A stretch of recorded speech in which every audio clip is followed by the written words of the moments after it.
எனக்காக ஜெபம் பண்றதை விட்டுருமா, எனக்காக ஜெபம் பண்றதை விட்டுருமா, உங்களுக்கு ஒரு அப்பா இருந்ததை விட்டுருமா அப்படின்னு மனச பாஸ்டர் உண்மையிலே தீர்க்க தரிசனமான வார்த்தை. நான் தான் அப்படி சொன்னேன், எனக்குள்ளே நான் சொன்னேன். அவ்வளவுதான், நம்ம கதை முடிஞ்சிச்சு போல, நம்முடைய வாழ்க்கை முடிஞ்சிருச்சு போல. ஆனா கர்த்தர் மட்டும் உங்க பக்கத்துல வந்து அப்படியே உலாவி உங்களை தோளை தட்டி கொடுத்து, யார் சொன்னா உன்னை விட்டுருக்கணும்னா அங்கேயே நான் விட்டுருப்பேன்.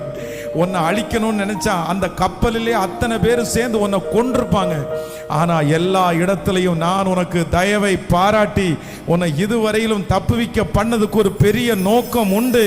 நீ இந்த பிரச்சனையை விட்டு ஒரு நாள் வெளியே வருவாய், நீ இந்த தவறை விட்டு ஒரு நாள் வெளியே வருவாய்.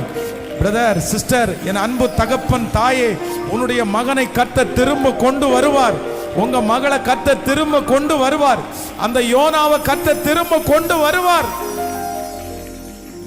ஹalleluya.